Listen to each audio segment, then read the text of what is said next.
Don't forget to subscribe and press the bell icon to never miss a video from testbook.com.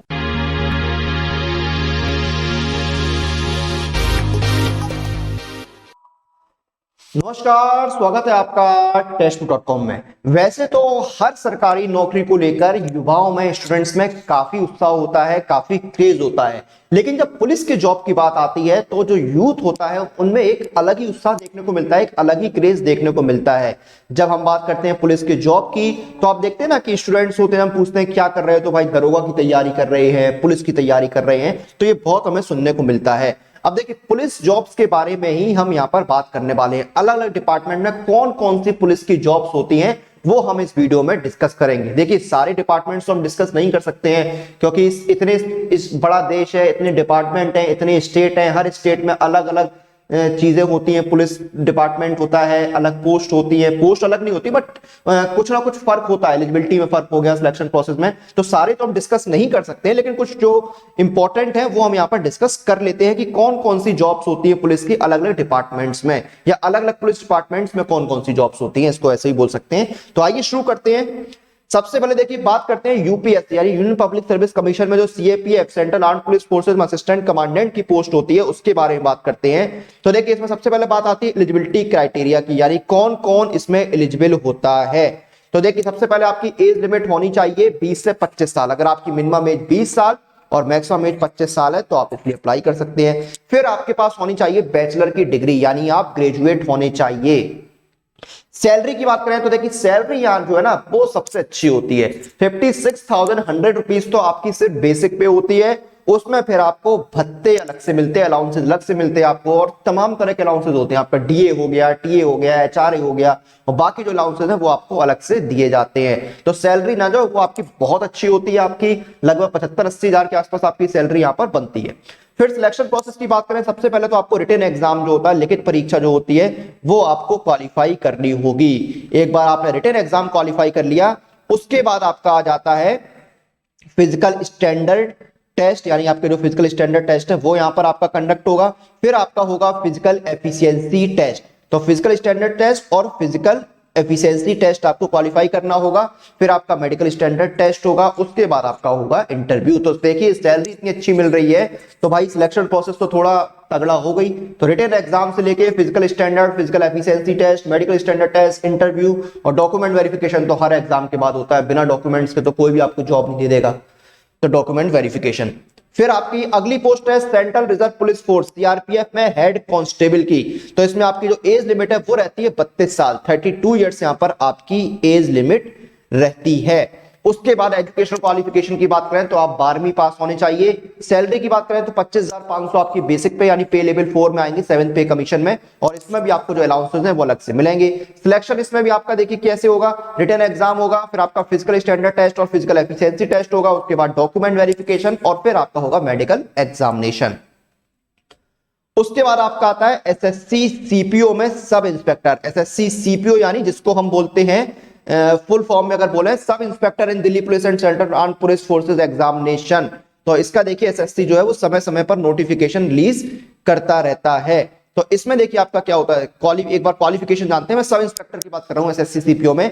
Age limit आपकी 20 से 25 साल, minimum age 20 साल और maximum age 25 साल आपकी रहती है। बैचलर डिग्री आपके पास होनी चाहिए, और सैलरी जो है वो आपकी 35,400 बेसिक पे रहेगी। उसमें आपको अलाउंसेस जो है, भत्ते आपको अलग से दिए जाएंगे। सिलेक्शन प्रोसेस की बात करें तो पहले आपका रिटन एग्जाम होगा, फिर आपका फिजिकल स्टैंडर्ड और फिजिकल एफिशिएंसी टेस्ट होगा, उसके बाद आपका मेडिकल एग्जामिनेशन और डॉक्यूमेंट वेरिफिकेशन होगा। तो ये देखिए आपका जो है वो सिलेक्शन प्रोसेस रहने वाला है। रिटन एग्जाम, पीएचटी, पीईटी, ये सारे आपके सिलेक्शन प्रोसेस का पार्ट रहेगा।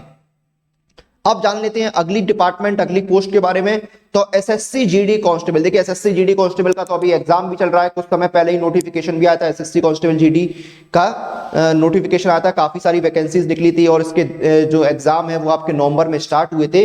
अब इसमें एलिजिबिलिटी वगैरह आपकी क्या रहती है, सबसे पहले एज लिमिट 18 से 23 साल, मिनिमम एज 18 साल और मैक्सिमम एज 23 साल आपकी रहती है। एजुकेशन की बात करें तो आपने 10th पास किया हो। सैलरी की बात की जाए तो पे लेवल 3 में आते हैं, यानी आपका ग्रेड पे रहता है 2000 और 21,700 जो है वो आपका इनिशियल बेसिक पे रहता है। इसमें आपको अलाउंसेस जो है वो अलग से मिलते हैं। तो सैलरी यहाँ पर भी आपकी 30,000 या उससे ऊपर ही चली जाती है, सैलरी अच्छी होती है। सिलेक्शन प्रोसेस की बात करें तो आपका पहले रिटन एग्जाम होगा, फिर आपका पीटी पीएचडी होगा, और जिन कैंडिडेट्स ने अभी जीडी का फॉर्म भरा था उनका रिटन एग्जाम हुआ भी होगा अभी हाल फिलहाल में। फिर आपका पीटी पीएचडी होगा, उसके बाद आपका डिटेल मेडिकल एग्जामिनेशन होगा, फिर आपका रिव्यू मेडिकल एग्जामिनेशन होता है, और फिर होगा आपका डॉक्यूमेंट वेरिफिकेशन। तो ये आपका जीडी कांस्टेबल का पूरा रिक्रूटमेंट प्रोसेस रहता है। उसके बाद आपका आता है आईटीबीपी जीडी कांस्टेबल, जिसके स्पोर्ट्स कोटा में रिक्रूटमेंट निकलता है। तो स्पोर्ट्स कोटा की मतलब मैं बात कर रहा हूं, तो इसमें एज लिमिट आपकी 18 से 23 साल रहती है। एजुकेशन की बात करें यहां पर, तो आपके 10th पास होनी चाहिए। 21,700 आपकी बेसिक पे, उसमें आपको अलाउंस अलग से मिलेंगे। सिलेक्शन प्रोसेस की बात करें तो आपका डॉक्यूमेंट वेरिफिकेशन होगा, आपका पीएचडी यानी फिजिकल स्टैंडर्ड टेस्ट वगैरह आपके यहाँ पर होते हैं, और उसके बाद आपका होता है detail and review medical examination और डॉक्यूमेंट वेरिफिकेशन वगैरह। तो ये आपका हो गया ITBP GD constable sports quota. उसके बाद आपका आता है Delhi police constable. Delhi police में कांस्टेबल की वैकेंसीज जो हैं वो समय समय पर रिलीज होती रहती हैं। तो इसमें देखिए आपकी एज लिमिट जो है वो 18 से 25 साल रहती है, यानी मिनिमम एज आपकी 18 साल रहेगी और मैक्सिमम एज आपकी 25 साल रहेगी। तो इसके देखिए नोटिफिकेशन समय समय पर रिलीज होते रहे। Constable executive male and female in Delhi police examination करके नोटिफिकेशन आता है।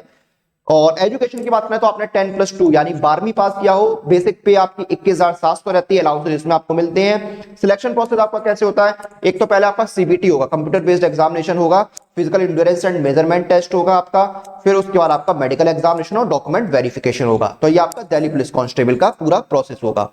उसके बाद उत्तर प्रदेश पुलिस एसआई में देखिए आपकी यूपी पुलिस एसआई में इसी साल नोटिफिकेशन आया था, वैकेंसी आई थी शायद 9,500 के आसपास वैकेंसीज थी।